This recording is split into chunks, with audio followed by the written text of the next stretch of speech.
67.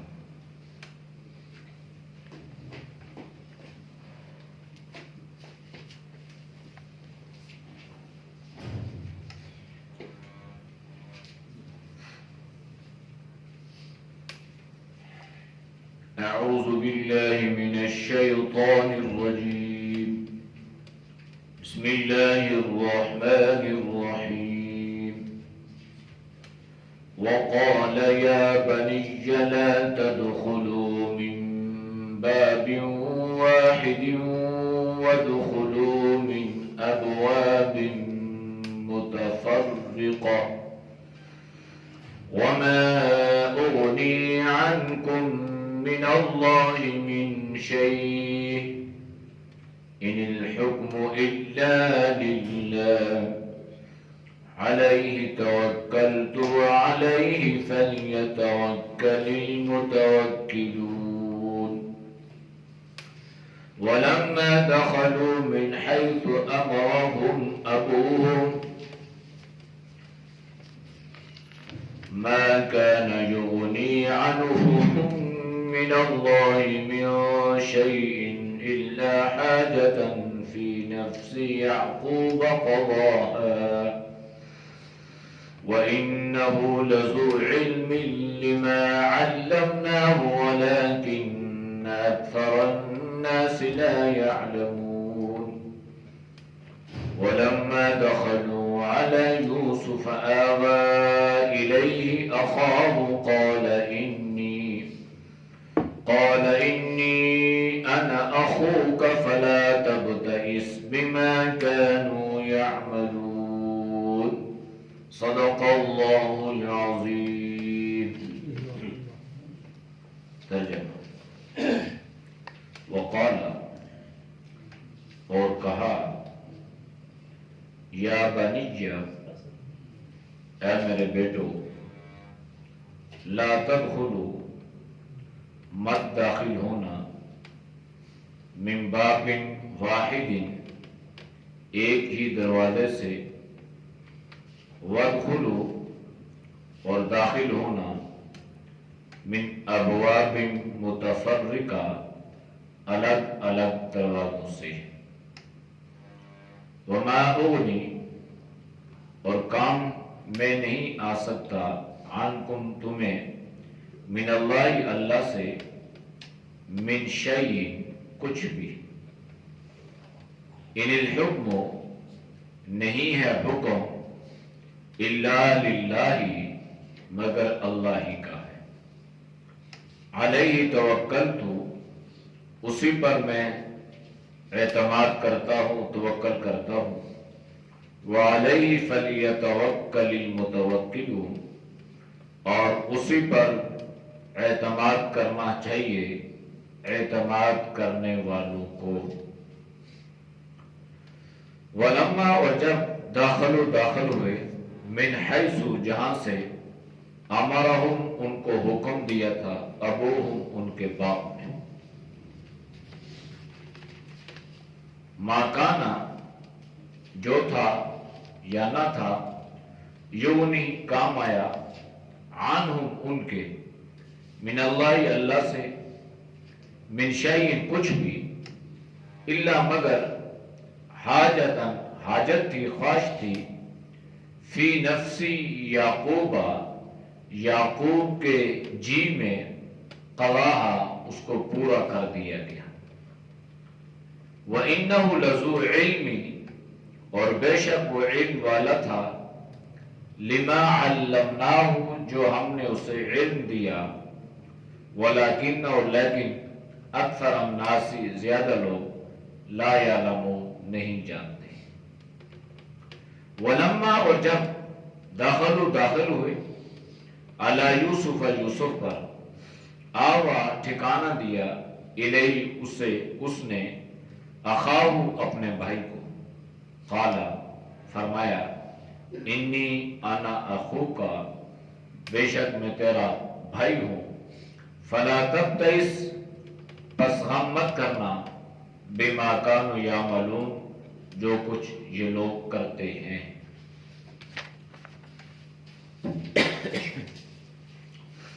آیات کا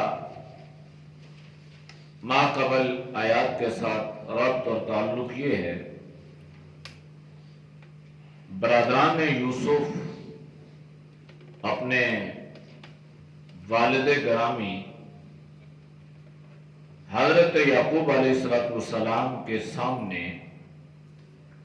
عزیز مصر کے حالات اور واقعات کو بیان کرنے کے بعد درخواست کرتے ہیں اور اس بات پر اپنے باپ کو آمادہ کرتے ہیں کہ تمہیں جو کچھ بھی گارنٹی چاہیے، جو ضمانت چاہیے، ہم اس کو پورا کرنے کے لیے تیار ہیں۔ آپ ہمارے بھائی بنیامین کو ہمارے ساتھ بھیج دیں، ہم اس کی حفاظت کریں گے۔ حضرت یعقوب علیہ السلام نے پہلے تو دو ٹوک جواب دیا اور پھر ضرورت کے تحت فرمایا کہ ٹھیک ہے، لیکن شرط یہ ہے کہ تم میرے ساتھ یہ وعدہ کرو، یہ عہد کرو کہ تم اس کو باحفاظت میرے پاس لاؤ گے۔ ہاں البتہ خدا نخواستہ تمہارے ساتھ اللہ کی طرف سے کوئی حادثہ یا واقعہ پیش آ جاتا ہے تو وہ اس چیز کے منافی نہیں ہے۔ برادران یوسف نے اپنے باپ سے عہد و پیمان کر لیا، ان کو آمادہ کر لیا، چنانچہ بنیامین کو تیار کیا، پونجی دی اور اپنے والد گرامی سے اجازت لے کر رخصت ہونے لگے۔ جب یہ رخصت ہونے لگے تو حضرت یعقوب علیہ السلام نے جب اپنے 11 بیٹوں پہ نظر ڈالی، جن کا شباب بھی ہے، حسن و جمال بھی ہے، اور پھر سب سے بڑھ کے کہ ایک مضبوط جماعت بھائیوں کی ہے، تو ان کو کچھ نصیحتیں فرمائی۔ فرمانے لگے وقال، اور فرمایا یا بنیّا، اے میرے بیٹو، لا تدخلوا من باب واحد، تم ایک ہی دروازے سے مت داخل ہونا، وادخلوا من ابواب متفرقہ، اور تم الگ الگ جدا جدا دروازوں سے داخل ہونا۔ یہ تو ہمیں معلوم ہے کہ پرانے زمانوں میں کسی بھی شہر میں داخل ہونے کے لیے اس کے گیٹ ہوا کرتے تھے، اس کے دروازے ہوا کرتے تھے، ہر جگہ سے آدمی شہر میں داخل نہیں ہو سکتا تھا۔ ہم پاکستان میں رہتے ہیں تو پاکستان میں آپ اپنے شہروں میں دیکھ لیں، لاہور کو دیکھ لیں، گجرانوالے کو دیکھ لیں، تو ان کے دروازے تھے، دلی دروازہ، موچی دروازہ، فلان دروازہ، یہ گیٹ تھے۔ تو اس طریقے سے لوگ جو باہر سے آنے والے تھے ان دروازوں سے داخل ہوتے تھے۔ تو مصر کی حالت بھی بالکل ایسی ہی تھی کہ حضرت یعقوب علیہ السلام نے منع فرمایا کہ بھائی جب تم شہر میں داخل ہونا تو ایک دروازے سے داخل نہیں ہونا، بلکہ تم نے شہر کے مختلف دروازوں سے داخل ہونا ہے، اور پھر اس کے بعد تم ایک جگہ جمع ہو جانا۔ اب حضرت یعقوب علیہ السلام کے سامنے دو باتیں پیش نظر تھیں جن کو حضرت یعقوب علیہ السلام نے اختیار فرمایا۔ پہلی چیز تو یہ تھی کہ یہ 11 کی 11 جماعت بھائی ہیں، تو جب یہ ایک ہی جگہ سے ایک ہی وقت میں ایک ہی دروازے سے داخل ہوں گے تو یہ لوگوں کی نظروں میں آ جائیں گے، اور نظر بد ایک ایسی چیز ہے جو ہنستے بستے گھرانوں کو تباہ و برباد کر دیتی ہے،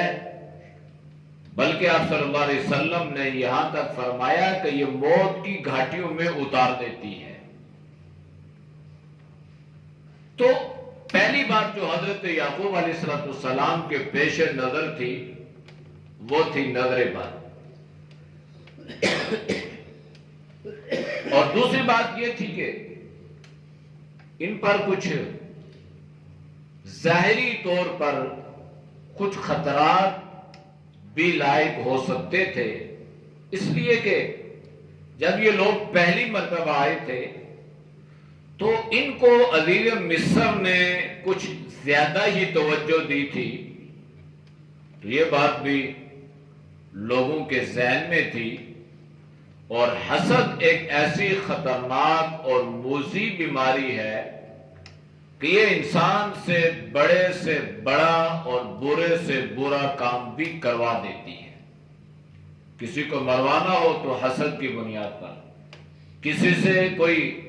برا کام کرنا ہو تو حسد کی بنیاد پر۔ تو اس لیے یہ دو چیزیں ایسی تھیں حضرت یعقوب علیہ السلام کے پیش نظر، تو انہوں نے فرمایا کہ دیکھو میں بصیرت سے اس بات کو دیکھ رہا ہوں کہ جب تم ایک ہی دروازے سے داخل ہوگے تو ممکن ہے یہ باتیں تمہیں پیش آ جائیں، لہذا تم ظاہری تدابیر کو اختیار کر لو۔ ایک تدبیر ہے اور ایک تقدیر ہے۔ انسان تدبیر اختیار کرتا ہے، باقی ہوتا وہی ہے جو تقدیر میں لکھا ہوتا ہے، اور تقدیر دو طرح کی ہوتی ہے، ایک تقدیر معلق ہوتی ہے اور ایک تقدیر مبرم ہوتی ہے۔ تقدیر معلق جو لڑکی ہے، صدقات کریں، دعائیں کریں، اللہ سے مانگیں تو اللہ اس تقدیر کو ٹال دیتا ہے، اور تقدیر مبرم ایسی مبرم حقیقی تدبیر ہے، حقیقی تقدیر ہے کہ وہ ٹلتی نہیں ہے، وہ پتھر پہ لکیر ہے، جو اللہ نے اس کے بارے میں فیصلہ فرما دیا ہے وہ ہو کے ہی رہتا ہے۔ اب جو پہلی چیز تھی نا، نظر، یہ برحق ہے۔ اس کے بارے میں حدیث میں نبی کریم صلی اللہ علیہ وسلم نے ایک تو یہ فرمایا، اور ایک واقعہ بھی حدیث کی کتابوں میں ملتا ہے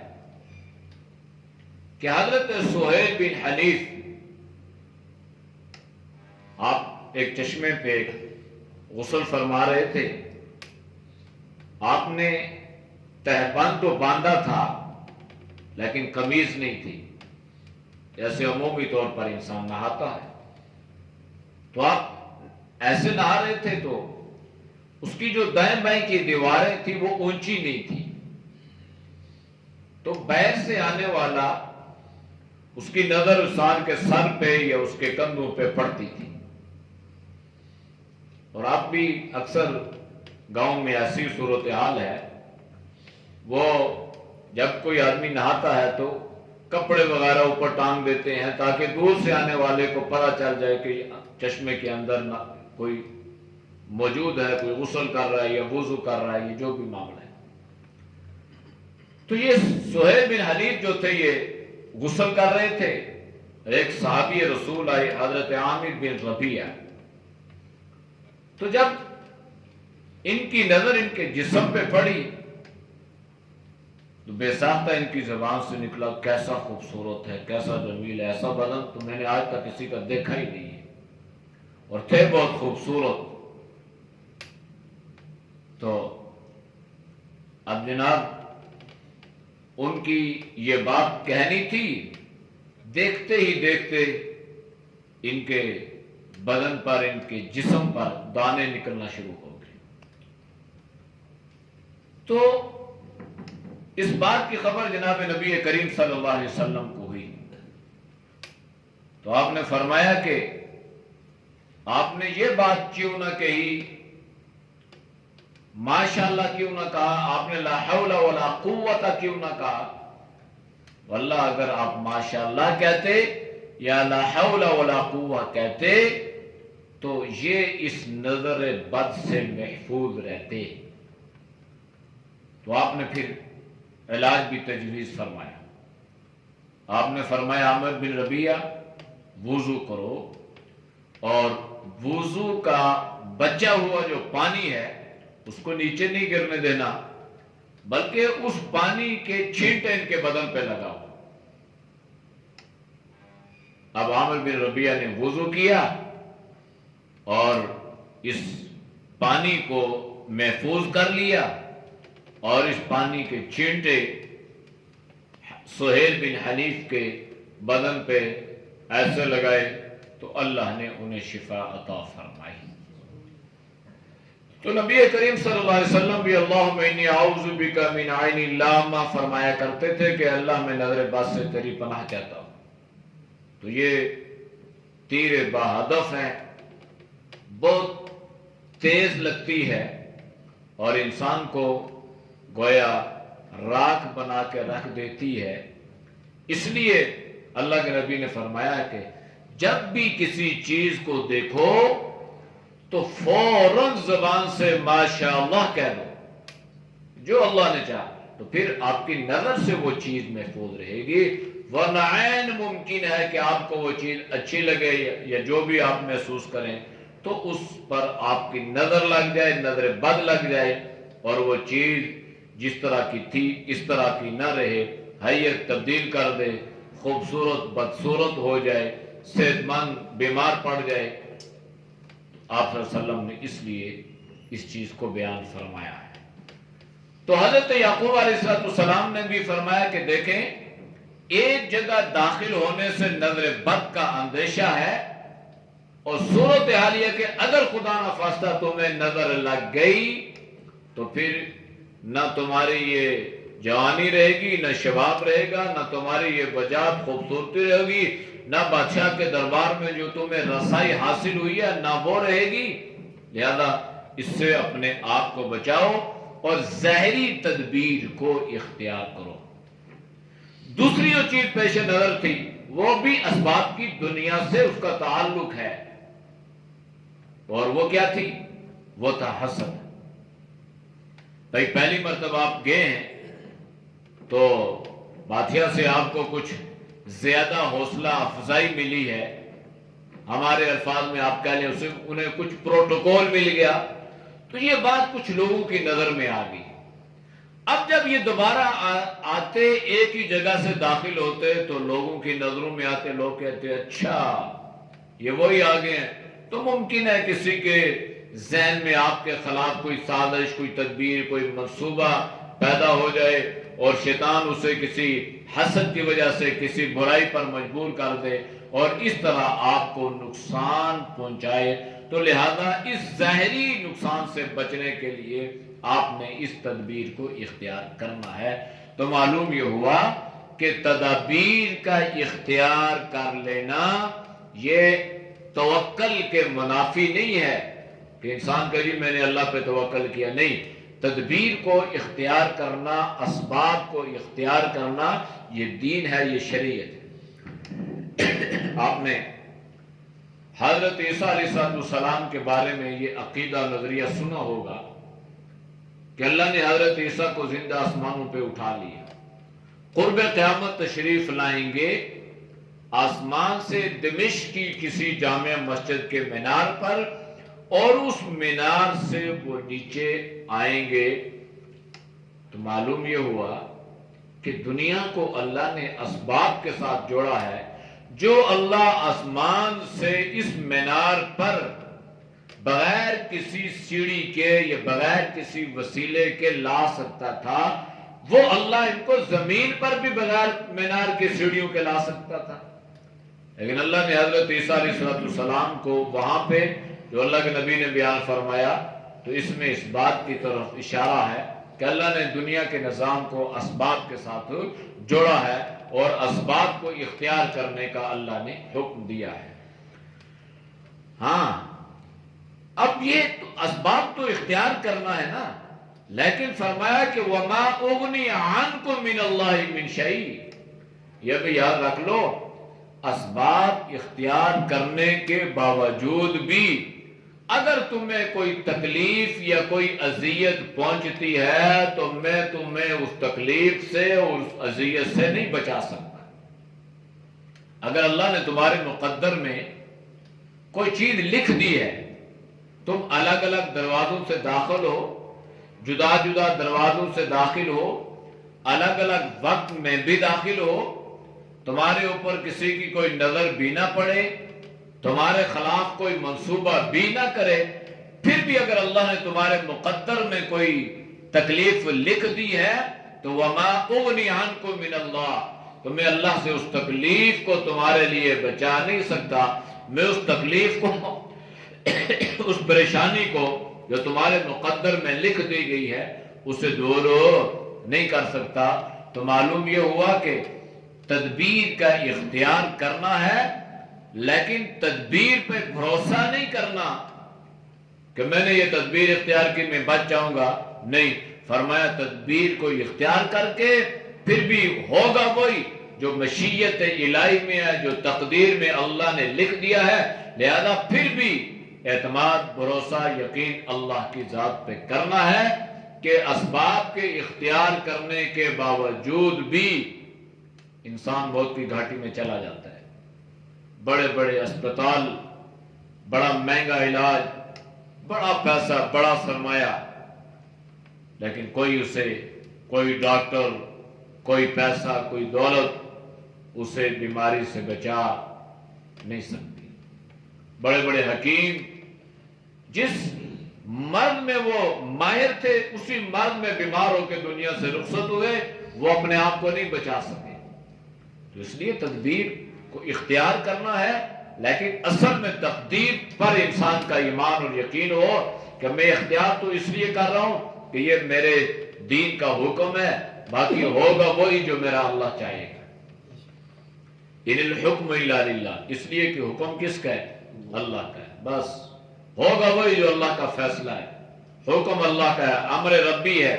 جو اللہ نے لکھ دیا اس کو کوئی ٹال نہیں سکتا۔ ہاں، علیہ توکلت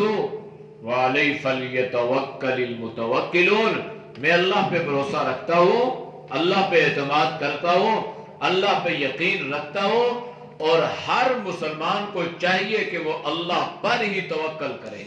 بھروسہ اللہ پہ رکھے، تدبیر کو اختیار کرے لیکن یقین اللہ کی ذات پہ ہو، تدبیر کو اختیار کرے اعتماد اللہ کی ذات پہ ہو۔ تو اس میں حضرت یعقوب علیہ السلام نے بڑے باریک پیراج میں یہ بات سمجھا دی کہ میرے بس میں جو تھا وہ میں نے اختیار کر لیا، اب جو کچھ اللہ نے لکھا ہوگا وہی ہوگا۔ نہ علم غیب ہے، نہ تقدیر کو جانتے ہیں، نہ اللہ کے لکھے کو جانتے ہیں، نہ انسان کے اندرونی جو عزائم ہیں، جو ان کے منصوبے ہیں، نہ ان کی سازشیں ان سے آگاہ ہے۔ اس لیے فرمایا ٹھیک ہے، لے جاؤ، ایسا کرنا، اعتماد اللہ کی ذات پہ کرنا، میں بھی اللہ کی ذات پہ اعتماد کرتا ہوں، تمہارے اوپر مجھے کوئی اعتماد نہیں ہے، نہ ہی تم اس قابل ہو کہ تمہارے اوپر اعتماد کیا جائے، میں بھی اللہ پہ اعتماد کرتا ہوں، تمہیں بھی چاہیے کہ تم اللہ پر کیا کرو؟ اعتماد کرو۔ وعظ و نصیحت ہو گئی، چل پڑے، چلتے چلتے مصر میں پہنچ گئے، اور حضرت یعقوب علیہ السلام کی نصیحت کے مطابق یہ لوگ مختلف دروازوں سے داخل ہوئے۔ ولما، اور جب داخل ہوئے، من حیث امرہم ابوہم، جیسے ان کے باپ نے ان کو حکم دیا تھا، اور کیا دیا تھا کہ ایک سے نہیں، الگ الگ جدا جدا دروازوں سے داخل ہونا ہے۔ یہ پہنچ گئے اور انہوں نے حضرت یعقوب علیہ السلام کی بات پر عمل کیا اور الگ الگ دروازوں سے داخل ہو گئے۔ فرمایا کہ یہ جو الگ الگ دروازوں سے داخل ہوئے نا، پھر بھی تقدیر الہی کو یہ ٹال نہیں سکتے، جو اللہ نے ان کے مقدر میں لکھا تھا وہی کچھ ہوا۔ وہ کیا ہوا آگے آ رہا ہے، لیکن یہاں اللہ نے کیا فرمایا؟ ما کان یغنی عنہم من اللہ من شیء، کہتے ہیں کوئی کام نہ آیا، کوئی چیز ان کو بچا نہ سکی اللہ سے، ہاں صرف الا حاجتا فی نفس یعقوب قضاها، مگر یعقوب علیہ السلام کی یہ جو خواہش تھی نا، اللہ نے ان کی اس خواہش کو پورا کر دیا۔ خواہش حضرت یعقوب علیہ السلام کی کیا تھی؟ الگ الگ دروازوں سے داخل ہو. یہ ان کی پیش نظر یہ دو باتیں تھی جن کی وضاحت میں نے کر دی. لیکن جو حضرت یعقوب علیہ السلام نے بھی فرمایا تھا کہ میں کام نہیں آ سکتا تمہارے کسی بھی چیز کے اگر اللہ نے تمہارے بارے میں کوئی اور فیصلہ کر دیا ہے, کوئی اور چیز لکھ دی ہے کہ تمہاری ساری تدابیریں ناکام ہو جائیں, اللہ کی تقدیر اس پہ غالب آ جائے. تو یہاں بھی اللہ نے فرمایا کہ حضرت یعقوب علیہ السلام کی حسرت تو پوری کر دی بیٹوں نے, لیکن جو مشیت میں لکھا تھا, جو تقدیر میں لکھا تھا, وہ تقدیر کو حضرت یعقوب علیہ السلام بھی ٹال نہ سکے. لکھا کیا تھا؟ لکھا یہ تھا کہ پہلے تو حضرت یوسف علیہ السلام کے ساتھ یہ معاملہ پیش آیا, اب حضرت بنیامین کو بھی یہاں پر چوری کے الزام میں روک دیا گیا. تو وہاں بھی حضرت یعقوب نے فرمایا تھا وَمَا أُغْنِي عَنْكُم مِّنَ اللَّهِ مِنْ شَيْءٍ, میں کچھ بھی تمہارے کام نہیں آ سکتا. تو یہ اللہ نے عقیدہ اور نظریہ بھی درست کر دیا کہ جو لوگ کہتے ہیں باو الحق بیڑا تک معین الدین چشتی لگا دے پار کشتی, تو یہاں تو ہم اولیاء اللہ کو یہ کہہ رہے ہیں, وہاں تو حضرت یعقوب جو پیغمبر ہیں وہ یہ بتلا رہے ہیں کہ اللہ کی مرضی کے خلاف کوئی کچھ بھی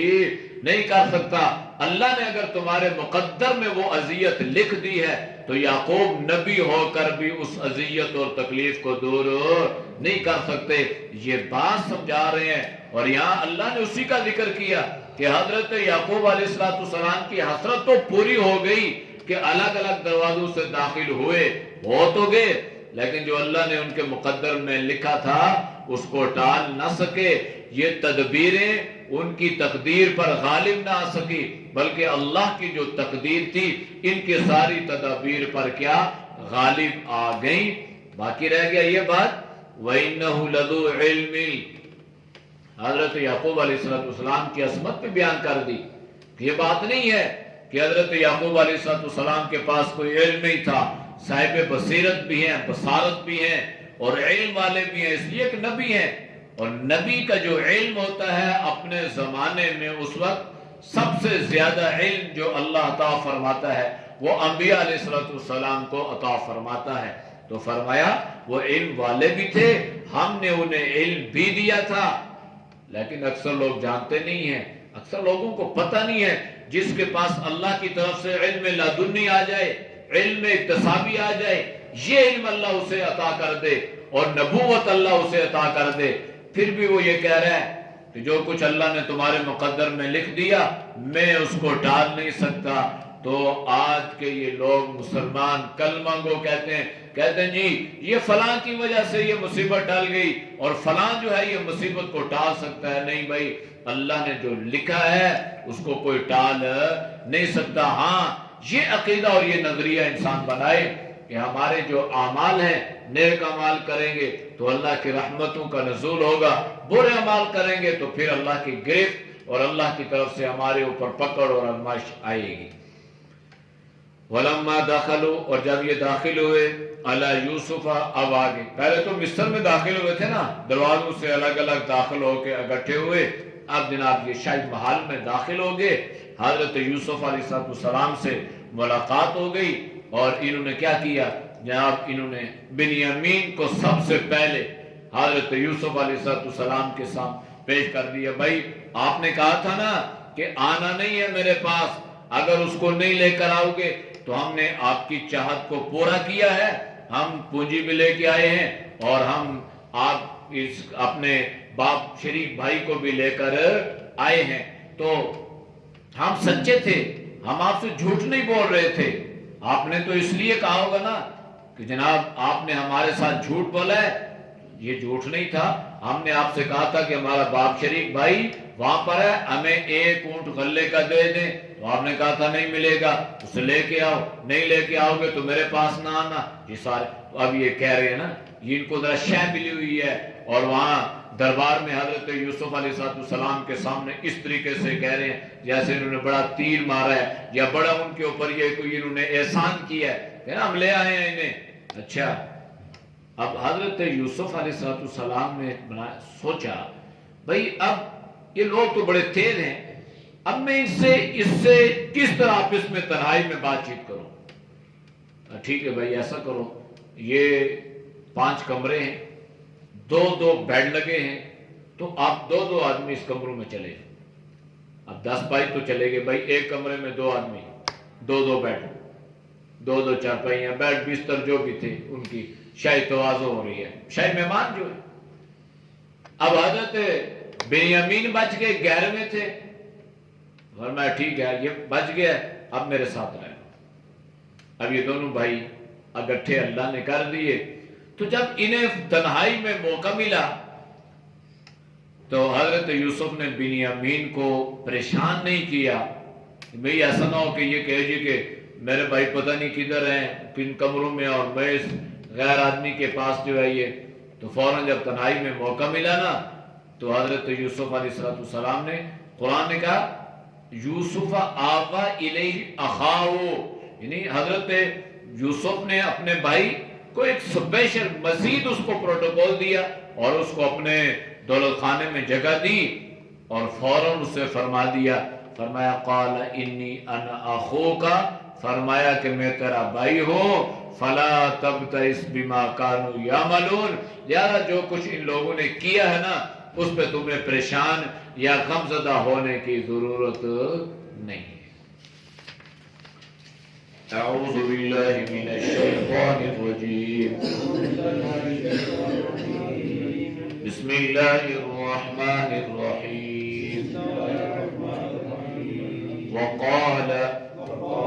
یا بنی لا تدخلوا من باب واحد وادخلوا من ابواب متفرقة وما اغني عنكم من الله من شيء إن الحكم إلا لله عليه توكلت وعليه فليتوكل المتوكلون ولما دخلوا من حيث أمرهم أبوهم ما كان يغني عنهم من الله من شيء إلا حاجة في نفس يعقوب قضاها وإنه لذو علم لما علمناه ولكن أكثر الناس لا يعلمون ولما دخلوا على يوسف آوى إليه أخاه قال إني أنا أخوك فلا تبتئس بما كانوا يعملون صدق الله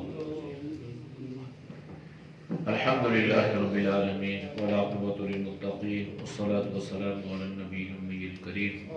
یا اللہ ہم سب کے صغیر کبیرہ گناہوں کو معاف فرما، یا اللہ گناہوں سے حفاظت فرما، یا اللہ نیک اعمال کی توفیق نصیب فرما، یا اللہ برے اعمال سے، برے خیالات سے، برے راستوں سے، بری صحبت سے اللہ تو ہم سب کی حفاظت فرما، یا اللہ ہم سب کے لیے ہدایت کے فیصلے فرما، اے اللہ پوری امت کے لیے ہدایت کے فیصلے فرما، اے اللہ تو ہم سب کو علم اور عمل والی زندگی نصیب فرما، اے اللہ تقوی طہارت والی زندگی نصیب فرما، یا اللہ ہمارے سیکھنے سکھانے کو اللہ اپنی بارگاہ میں قبول فرما، اور یا اللہ ہمارے اس عمل کو ہم سب کی ہدایت کا ذریعہ بنا، یا اللہ مرنے کے بعد ہمارے اس عمل کو ہم سب کی بخشش اور مغفرت کا ذریعہ بنانا۔ اے اللہ سب کی جان میں، مال میں، ایمان میں، صحت میں اللہ برکت عطا فرما۔ یا اللہ جو پریشان حال ہے اللہ ان کی پریشانی کو دور فرما، زمینی آسمانی آفات سے، اساس سے، بلاؤں سے، مصائب سے اللہ تو پوری امت کی حفاظت فرما۔ صلی اللہ تعالی علی نبی الامی وعلی آلہ وصحبہ اجمعین برحمتک یا ارحم الراحمین۔